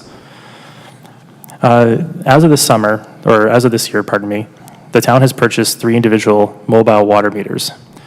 These water meters help to start establishing how much water the town needs for these operations over time. One is dedicated for the fire department. The other 2 are made available for individual uses such as our town operations, contractor needs, developers, or special events should they be needed. And lastly, the town, though it has a very good utilities team, we are challenging ourselves to look at different ways that we can approach preventative maintenance. So one thing that we are consistently trying to make gains on is things such as valve exercising and also proper replacement of components as needed over time. These are investments that we are making in the town utilities area, and we are looking at ways to do this as effectively as possible. This slide shows a photo of the aforementioned water meter that we have. There's one currently deployed by the Westview School. This one's being used to supply contractor water for the development of the brickyard. The last category is water measurement and theft. So the upstream component, as I discussed, is we were working with the CPRWC and understanding how their recent changes in water meters may be linked to the recent uptick in water loss calculations. We don't yet have an answer at this time. The second component is the town's meters itself. So many of the town's meters are original to most buildings, including the buildings that may be in residences or commercial dwellings. We are currently not actively replacing these unless they are reported to be broken either by our utilities admin team or through general maintenance. And the last part to consider is theft. We don't have any reason to believe that there is an active theft going on in town, but it is a category that could exist. And this cannot be verified or checked if we don't actively go into residence or commercial dwellings to verify. And when I talk about theft, what I mean by that is if any of the valves have been bypassed, so or any of the meters have been bypassed within the dwellings themselves. One initiative that town staff have taken upon themselves to check the meters as they come in, as building our own in-house test rig. So as meters are replaced, older meters are brought onto this rig. The system is closed and provides a set amount of water to run through the water meter. These values are checked and see how accurate the meter is. There are different meters, like you said, meters are the same as it's the infrastructure. There's different meters at different times for the development. So we are checking meters as they come in to see how accurate they are, to see if there's any correlation or any concern with these meters outside. And as mentioned, we are currently working with the Capital Region Water Commission, and those discussions are ongoing with the commission's consultant to understand and baselining the EPCOR incoming meter and the outgoing meter at the CPRWC booster stations. So what happens next? Well, the town is providing an update today on its status on approaching this problem. We intend to complete the first phase of the leak monitoring and water meter testing in the coming months. There will be, when we review the information, any updates in the corporate plan will be considered for council's consideration of your future dates. And lastly is clarifying the CPRWC water meter and also any measurements that and the billing practices that may be occurring between us and EPCOR to make sure that those are in sync. Town administration does plan to bring a further update to these items in Q1 of 2024. In closing, there is currently a water loss issue within the town of Stony Plain that we are currently investigating. Steps are being taken, and staff are looking into the issue forthright to try and minimize the issue as much as possible and reduce water loss. However, it is important to note that though efforts will be made, this is a systematic problem that will take time to address, and it may not just be one single thing that is causing the issue. And thank you for your time, and I welcome any questions or comments. Okay, thank you for your presentation and update. Yes, this has been an ongoing conversation around council and administration, so thank you for that, and then the next steps going forward. Members of council, any questions for clarity and understanding? Councilor Hansard? Thank you. Mr. Mayor, just a few questions, but I'll sum it up in maybe two. One, on page 97, fourth paragraph, there's an identification given to some ways that water has gone missing, been used and not paid for. And one of those was, several of them were events, contractor support, etc. When a developer is building a subdivision, I'm curious if we could be told, is water supplied to that contractor at no cost? Or for as long as it takes, right until the last lift of asphalt is put on the road and the subdivision is handed over to the town for our responsibility to look after? Through your worship to Councillor Hansard. So some context to that, yes. The short answer to your question is yes, we have been providing developers and their contractors with access to water. We do, in the past, I can't speak to all practices in the past. Generally speaking, as much as was possible, we deferred people as much as possible to the forest green dewatering station. But there are applications and times where potable water would be needed. Now, I can't say for every developer at every time had access to that as the water came online in their areas. However, there have been instances where requests were made, and we would allow the contractor with a certain degree of monitoring by the town to hook up their system to support the developer at the time. But it was always for a very, I guess, limited amount of time that we would allow that, and it had to be hooked up by our utilities crews. The issue at hand was that if there wasn't a cost recovery, it would be an assumed rate. So maybe a dollar value, not the actual cubic meters being used. So we may have recovered some money back from the developer depending on the case-by-case basis, but we likely did not know the total consumption of that water. Okay. And the other question that I had would come from the page that had the graph at the bottom of it, page 101. Toward the bottom, there's a nice little strip graph in there. I have to admit my jaw fell open when I read that. We had 21.09% rate of water loss in 2022 and 19.49% in 2021. And then there's a statement below that says, town administration estimates water loss has a cost of $370,000 annually. I'm just curious if we know, if we can get an answer, don't know if that's available to us now, what would $370,000 for the year 2022 have equaled in the tax increase that we handed to our residents?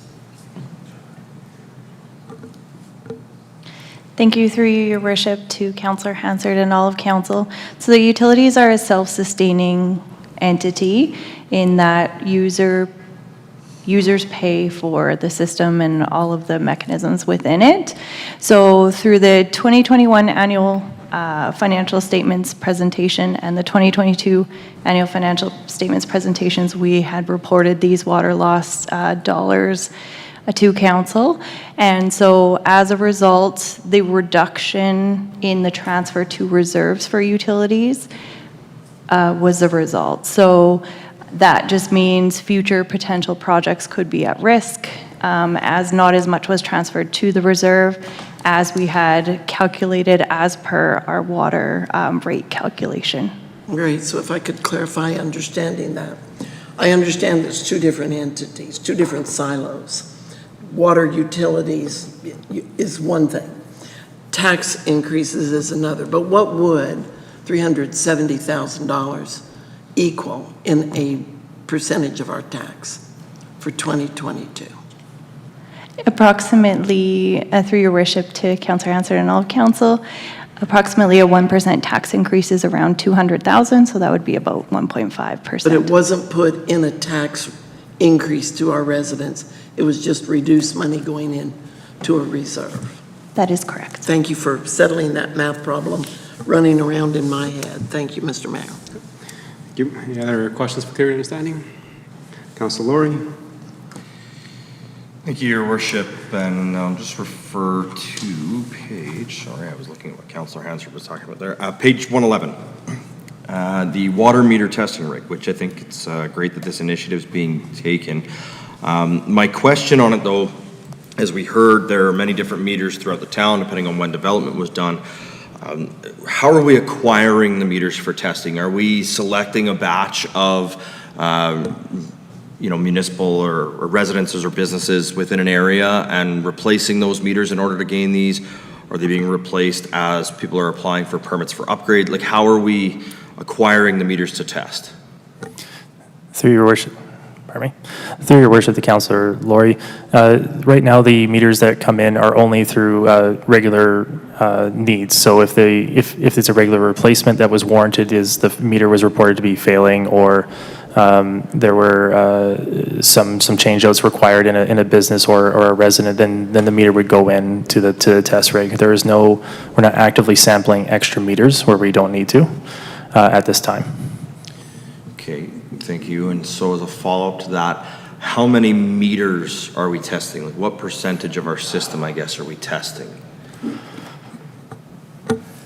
Through your worship, the Councillor Laurie, it's a very small percentage right now. It's in the, at last count, I believe we had double-digit amount of meters tested to date, because like I said, we are not actively removing meters to test right now. We're only doing it as we have the opportunity to do so. So we don't have what I would call a statistically significant amount of meters to present. That's something we're working towards for the end of the year to see if we can get some results to discuss. Okay. So just follow up on that then. The limited number of meters that have been tested, has there been a huge discrepancy?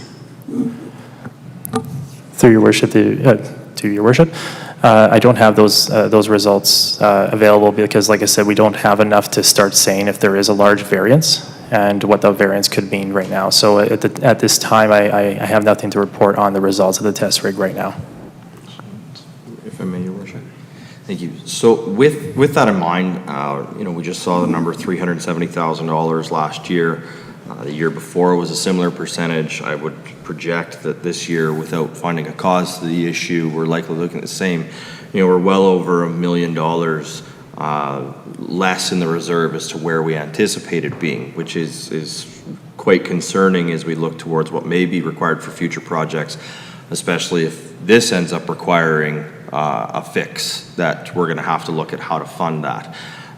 Is there a plan to start looking at batches of meters to start going and replacing, several hundred meters throughout the municipality in different areas to try and to determine if we have a certain problem? Is there data available from other municipalities that would have used similar meters that we can rely on at this point in time to try and narrow down a potential target investigation area? Through your worship, to Councillor Laurie, to your last point, if there's data available, I know staff do reach out to other municipalities to see what their experiences are. To the best of my knowledge, at this time, this particular rig is very unique to us right now.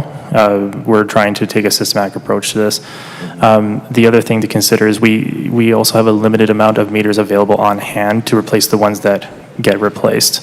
So the limiting factor here is at any given time, we may have, if I'm recalling what I was told a couple of weeks ago, it's about 20 or 30 replacement units on hand at any given time, and those have to be available for if new developments come online, and we need to ship those out. So we don't have until I think even during COVID especially, access to meters was very difficult even for new developments.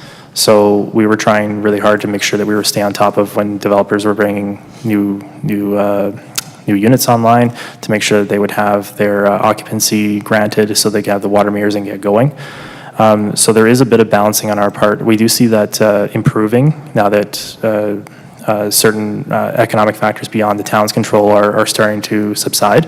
However, at this time, we have to be mindful of keeping enough on hand to service the town as usual and as general operations for growth, while also pulling stuff out that we can also replace and test. So it is right now, we are doing the best we can to get as much information into this program as we can, while being mindful of what the town needs.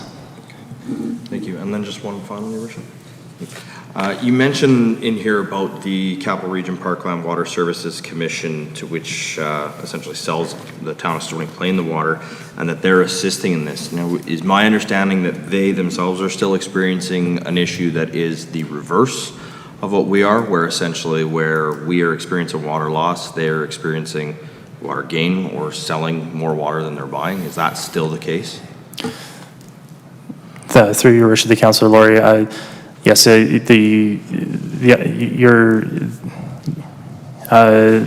yes, the short answer is yes. So those results are rather preliminary right now, and that's partly what we've been discussing with the consultant is how do we get this to be something that we can discuss and move forward on in action.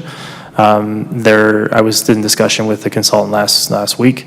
We had a good discussion about how the results are going and preliminary what they're seeing, and there's a lot of alignment with what you just said. They still need to do some additional measurements over time. That quite frankly, it's just time that's a factor. They want to be able to true up the results to make sure that it's something that we can report. There's also discussion about how the town, the Commission and EPCOR do their billing cycles, making sure that those are in alignment. And because it's really critical for that part of the investigation that we have that area locked down as tight as we can in terms of understanding. And then because everything from there systematically rolls down to what's in the town's area that we can start addressing with the information that we're gathering as well. Thank you. Any other questions for clear understanding? Councillor Anderson? Thank you, Mr. Mayor. I'm looking at page 109 of 118. And just curious, in regards to the fire services meter, I'm not a firefighter. I know we have members of council that are and maybe could have asked ahead of time, but can you maybe just clarify or provide some commentary on how the fire services would use a meter like this? I guess there's 2 points that I'm kind of thinking that it may come into play, filling, tanks back at the station. And then the other side would be tying into hydrants, in response to an emergency call. Time obviously being of the essence on that end of things. Just wondering if there's any impact to service delivery and our emergency response times. Through your worship, to Councillor Anderson. So a couple of things there. It's the fire services uses water for different reasons, and I reserve the right to be corrected by my colleague or added to by my colleague to my right. But there's elements of training and general operation, generally speaking, where they fall into. So for training purposes, there's a need for access to water, whether that's on-site or mobile. It's not my area of familiarity, but I understand that training is a big part of the water need as well. There's also when I know when we have larger fire events, hooking up the hydrants is often necessary, and it's something that we have not historically kept count of, because obviously the emergency comes first over the total cubes of water needed. It's something we're trying to work with our fire department to give them the tools to measure that, so they can keep doing their job properly and address the emergent issue, but also understand just how much of that consumption may be going in there, if it's significant or at all. Because it's not to say we don't want to give the fire department water for the reasons that are very good. It's just we want to understand how much of that percentage of water loss may be attributed to it. Perfect. Yeah, and I do appreciate that. I think, at the end of the day, all I'd like to hear is that, when attending a call, our fire services are able to attend to what they need to, as opposed to worrying about a new piece of equipment that they need to now connect so that we can measure our water. And I can appreciate that we want to figure out where the water loss is, but if that, reduces their ability or hinders their ability to do their job in an efficient manner, I may have some more questions about that. And so I think that's what I'm looking to hear today from administration. Thank you. If I may supplement as well, Your Worship, to all of council, this is just a tool and a mechanism to see if that is where some of this water loss is going. We do have an internal transfer where we do charge fire services for the water annually that they do use, and this is based on an estimation. We work with the fire chief to revisit that to ensure that it's still realistic. We also look at data, or we have looked at data of some significant fire events over the past during this water loss to see if there was a spike in water loss in those months, and there was not. So this is just one mechanism, and we absolutely wouldn't want to hinder, fire services doing their job. Okay, thank you. Any more questions for clear understanding? Okay. Looking at page 106 of 118, it shows the map area for the leak detection. So the previous map showed us that the old town was the most aged infrastructure. So to me, I would think from what the presentation said that age plays a part in leak and having more leakage. So why is the old town part of this phase of leak detection? Your Worship, thank you for the question. So you're absolutely right. According to the map, the Old Town is the older of the areas. However, through our operational information and also from such as the water main break that happened last year, we wanted to focus our efforts on the areas highlighted, and reasons for that are in addition with this information, we know that there's consistent age of the infrastructure in those areas. There is, our operations crews have identified a number of areas of interest, I'll say, in areas of the Meridian and North Business Park, as well as the line that connects to the water main break in 2022 goes up by Camp and Glass, and that's an area that line is of particular interest for this first phase. Old Town is of the oldest area. However, operationally, when we were divvying out how do we focus our time, we said, well, let's see how the leak detection results come in with the consistent age infrastructure within this map right now, and then we'll move into Old Town with the second phase after we see how the results come out and what we're seeing, given those other external information from our crews. Thank you. And I noticed the increase in water leakage increased considerably from 2020 to 2021. That's also one of the years that we were doing the downtown redevelopment construction. Has any of the water meters and water lines been tested for, I guess, security and leakage downtown? Your worship, just a point of clarity, you're asking if the new lines that we've installed, have they been checked? Is that what your question is? Yes, and the meters there as well. The meters for the businesses, your worship, or? Sure, yes, because we started the reconstruction, and during that reconstruction time, a lot of water lines were rerun. Businesses were were provided with extra outdoor outlets that connected to their main line because we had to shut down the front services. Therefore, we had extra water going everywhere. So when the connection happened, was the system sealed, was there leakage somewhere, or are the meters not working? Because it seems like it was a huge increase from 2020 to 2021. Some general background on the downtown, which your worship, I'll just provide there, is that during the downtown construction, there was businesses were hooked up to a temporary water source, as you're mentioning. Those were assumed values through the businesses. They weren't metered individually. So so that value was carried forward in terms of an assumed value over time. So that, again, we didn't meter it, but we did make an assumed value charge back to the businesses. With respect to, has any testing been done downtown at this time? No, nothing has been done with respect to this program to the downtown line. However, like I said, in a second phase, that would be something of interest as we explore how these results come in. Thank you. All right, any more questions for clarity and understanding from members of council? Councilor Anderson, go ahead. I did have a question that I was saving for council discussion specific to water for the manager of planning and infrastructure. And as he won't be here till the end of our meeting this evening, is it okay if I ask that question now? Yes, go ahead. Thank you.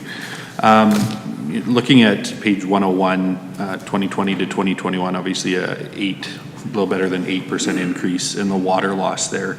One of the things that's come to light this year that we've talked a little bit about was the potential for leaching into the water with the asbestos concrete piping. And so when I see numbers like this, one of the things that comes to my mind, although I'm not an expert in this area, would be, maybe there is some sort of a leak in the pipe and whatnot. One of our conversations related to the AC pipe was water testing to ensure there wasn't an amount of asbestos, I guess, leaking into the water. Just looking for an update on finding a vendor or someone that would be able to do that testing for us and where we're at in that process. Your worship, through the Councillor Anderson, with respect to so two parts to that. So the water loss, the water leak detection project we are doing does not consider pipe material per se. So the areas that, I can say that the areas that you're mentioning that would have the asbestos concrete pipes are in these zones outlined in the map. So to answer your question, those are in the leak detection areas right now. We're not necessarily targeting material type per se. We're targeting age as to where to distribute this, as well as operational information that we have on the areas. There are some steel lines in these locations. There are PVC, HDP, and asbestos concrete. So if those areas, what we can cross-reference later is if we're seeing, I guess positive is a weird term, but I'll use it, positive results from the leak detection to suggest that there's one material type more than another that may refine our capital planning and how to address this. So that's the first part of the question. The second part, what active monitoring are we doing? We have increased monitoring at the reservoirs to see if there's any increase of that to date. I haven't received any indication from staff that there's been any issues. So to answer your question right now, I haven't received anything. It's something I can follow up and ask if they have any additional things to report. Thank you, Mr. Mayor. And just to clarify then, I know one of the challenges in testing for asbestos in the water was finding a lab that could actually do the testing. And so what I'm hearing is that we've been able to then find a way to test for asbestos in our water at our own reservoirs. Thank you for the question through you, Councillor Anderson. So we've increased regular testing that we would normally do at the reservoirs on our own. I would have to inquire with staff if they did arrange with the one vendor that we did find external to the province to see if that was something that they have lined up. I don't have that answer handy right now. Okay, and with that being said, then would appreciate just a follow-up email when you have an answer to that, where we're at in testing water specific for asbestos levels. So thank you. That's good. Well, thank you for bringing that back up, Councillor Anderson. Again, I think the lines may be fine. I think it's just to have a baseline. So after that report and that news article, make sure that we have a baseline. So if we don't test, we don't have a baseline. So doing testing is very important. Any other questions, comments regarding the water loss report? See none, move on to Councillor Hansard. The motion, please. Your Worship, I move that the 2023 water loss update be accepted for information. Okay, thank you. Members of Council, any debate on the motion to accept for information? Call the question, all in favor? That is carried. Thank you. So members of Council, move on to number 6.2, which is the 2022 annual report. Go ahead, administration. Good evening, Your Worship and Council. We are pleased to inform Council the 2022 annual report is completed and has been submitted for the Government Finance Officers Association, GFOA, for consideration in the Canadian Award for Financial Reporting. This submission marks the 12th application for the town. In 2021, the town was one of only 20 municipalities in Alberta to achieve the award. Council's commitment to transparency through a detailed annual report has proven successful through the achievement of this award for 11 years straight. This report presents highlights for the past year, including both financial and non-financial data, and is a collaboration between communications and financial services. The document provides the reader additional detail beyond the audited financial statements, with also a 5-year statistical analytical section. The annual report will be live on the website for viewing following this meeting, and award recipients for this intake cycle will be announced in spring of 2024. I'll now take any questions or comments. Thank you. Members of Council, you had the opportunity to read the report. Any questions and comments, or just good old commentary about what you liked and what you didn't like about the report? Councillor Lowry. Thank you, Your Worship. Refer to page 59 of our package. Specifically, it's 43 of the report in regards to the schedule of golf course annual surplus or deficit. Just a question that's arisen as I've gone through this, and just some educational opportunities that I have. I find it beneficial that we do split the golf course out in the annual report, as I know it's been a focus area at times, and it is good to see, just given the volume that it generates and that goes out as well. But the question that I have in regards to this is in regards to total cost accounting. So in the report, what we're seeing is we're seeing the revenues and expenses and related to the golf course. However, I'm going to ask the question if we utilize total cost accounting on this. So within the organization, we have services such as human resources, information technology, corporate services that does payroll, accounts payable, receivable, communications departments, etc., that are all utilized by the golf course.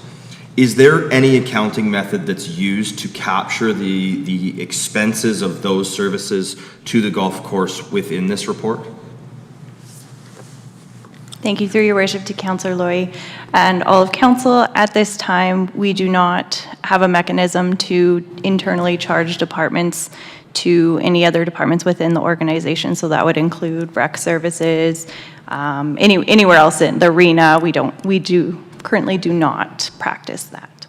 Okay, thank you very much. And so when I'm looking at this report, at this schedule then, where it shows the actual result was a surplus of $1,289, that does not take into account then the expense of all of those other operations essentially that the golf course utilized.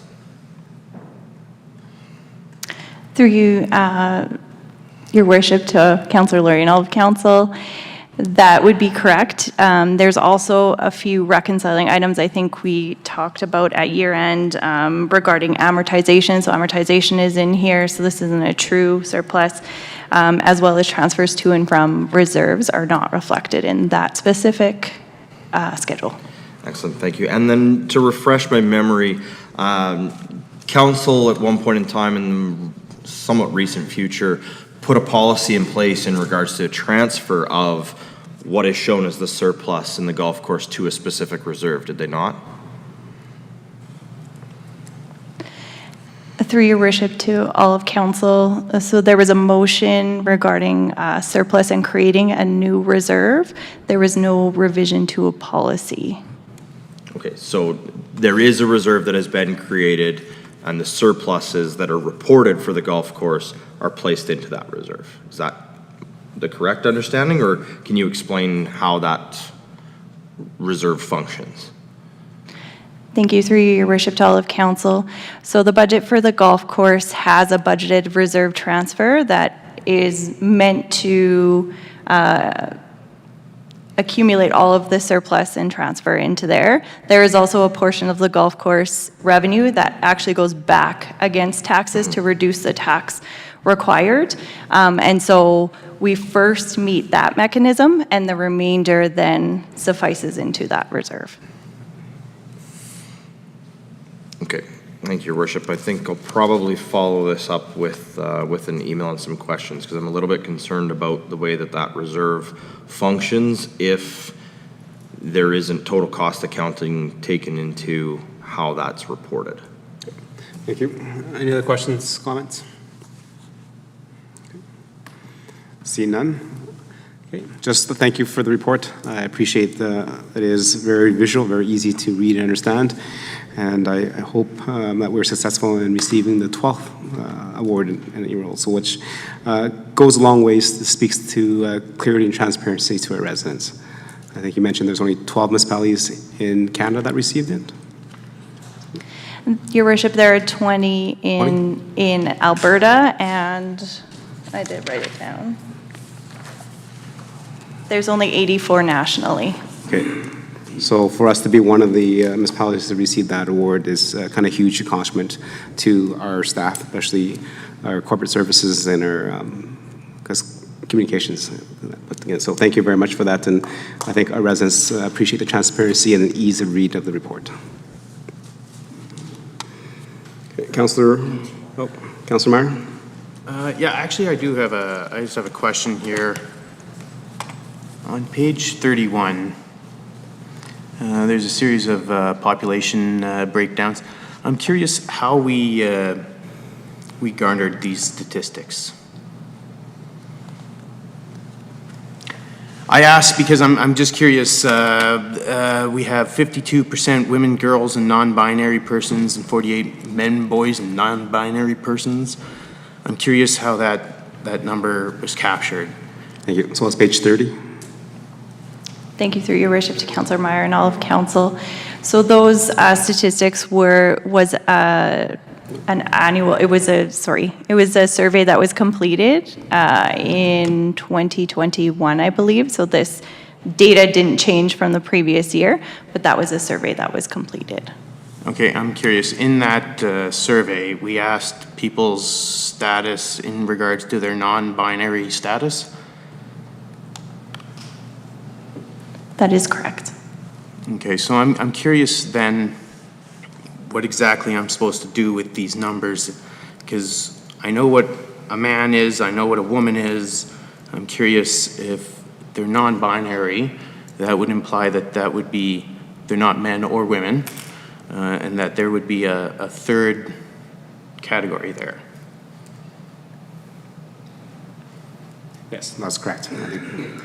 When the census comes out, that's the question that is right. So if we're saying, okay, we're going to capture whether you're man, woman, or other, wouldn't this then imply then that we would reflect that? Yeah. Go ahead. Your Worship, just in response to that, I believe we were trying to reflect some of the questions that come out most recently. Stats Canada has started to ask those sorts of questions and track them. I don't know that I can tell you exactly the manner in which they were allocated into that 5248. We can certainly look into a bit further, background. I'm just checking across the room here, but we can take a quick look into that and provide some, scope as to how they were Sorry, I believe someone beside me might have something to add, so. Sure, thank you, Your Worship and all of council. So on page 77 of the report, it details out those demographics, and the data was from the 2021 census, and it has men, women, and other under gender, as well as the age demographics as well. Page 77 of 118? No, sorry, it's page 77 of the actual report. Just give me 2 minutes and I'll get that.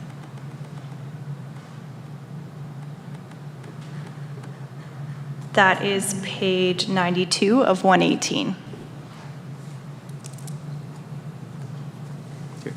Thank you, and that's all coming from the 2021 federal census.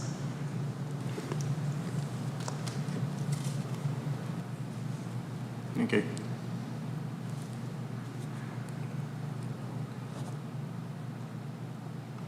Okay, any other questions? Sorry, if I could just make a comment. I'm curious why other is grouped in such a manner, if we have it number.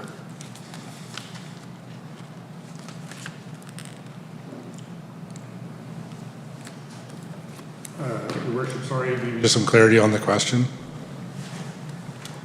So if you have men, women, and other, and you have the statistical number, then why would men be grouped as boys, men, and non-binary? So if we're gonna say that there are non-binary people, and then you are going to slot them into a binary, you kind of defeat A, the purpose of asking the question, B, the purpose of bringing out that stat. And I, personally, take umbrage with the idea that men can be women and women can be men. And so when you group them together, you imply that they are the same. But we have this stat, and we say that it's different, so why isn't that reflected then? So I think the question that I think Councillor Meyer is coming in for is, so on page 92, during the 2021 federal census, it says men, which is 48.3%, women, which is 51.6%, and other, as identified as 0.01%. So going to page 30 of our agenda package. 31. Okay. But it says here, it says women, girls, and non-binary as 52%. So the question is, why wasn't women and girls 51.6%, men and boys 48 point something, and then other 0.01? Councilor Meyer? Yeah. Because I think that's where he's trying to come from. So why wasn't that third line added there instead of adding to the two previous columns, as it was separated out in the federal census? Thank you for the clarity through you, Your Worship, to Councillor Meyer. That's something we'll take into consideration for a presentation for the next report. Thank you. Okay. Any other questions for clarity and understanding? Okay. Councillor Anderson, you had your hand up. Go ahead. Thank you, Mr. Mayor. Just looking at page, oh, no, I lost it. Sorry. I scrolled a little bit too far. We're looking at environmental responsibility. So I'll talk and then hopefully I'll have the page for you. But was just comparing the waste diversion year over year. And so pulled last year's report as well. And although our population didn't change significantly, there was quite a reduction in the blue bag tonnage that was collected. As well as a bit of a reduction in the organic tons as well. So just flipping between the two, so page 41 of this year's report, we see that 48% of waste diverted, 454 blue bag tons, 1,751 organic tons, as compared to last year in the 2021 report. I'm looking at page 23 of that report specifically on our website, 53% waste diverted, but 768 tons in terms of blue bag and over 2,000 tons in terms of organic material that was diverted from the landfill. And so, 454 down from 768 is a significant drop. And so I'm just curious, did we change something in terms of our blue bag collection that would account for that? Or do we have any indication as to why we are seeing a reduction of almost 300 tons in waste diversion material?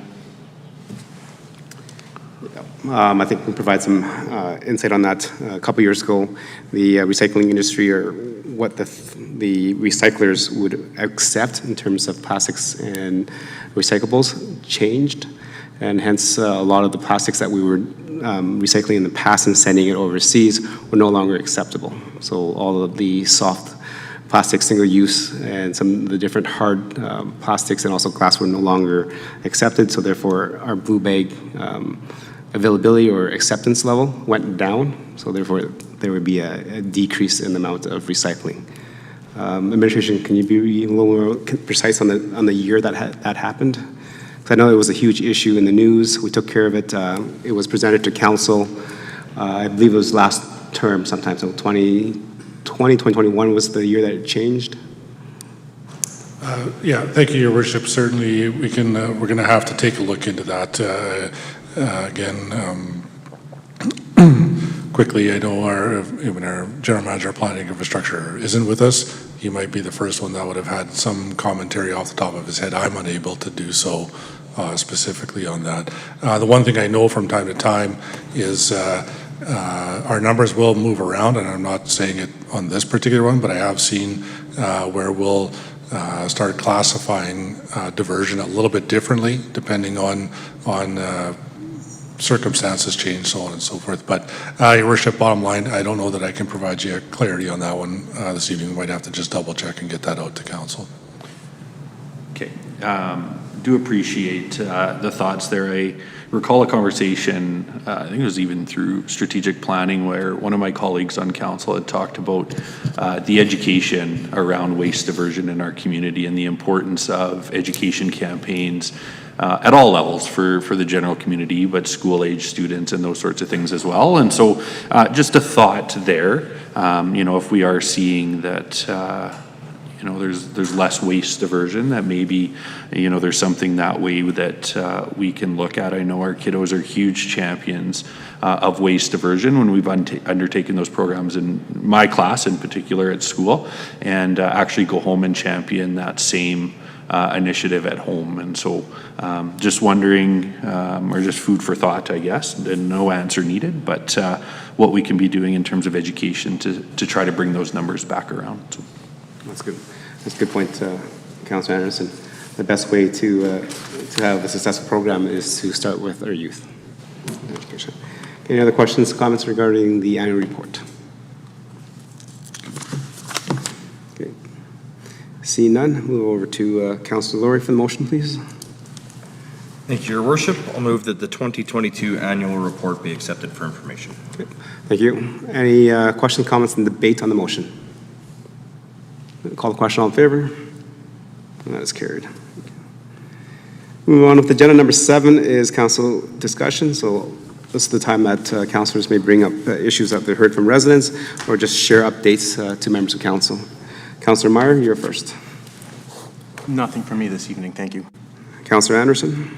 Thank you, Mr. Mayor. Just very quickly, as I won't be here next week, just want to wish everybody a warm summer, full of lots of activities. I know the community has lots planned, Midsummer Thursdays and our music over at Heritage Park on Wednesdays and all sorts of good stuff. So just look forward to seeing everybody out and around the community, and wish you a warm summer. Thank you. Councilor Laurie. Nothing this evening, Your Worship. Thank you. Deputy Mayor.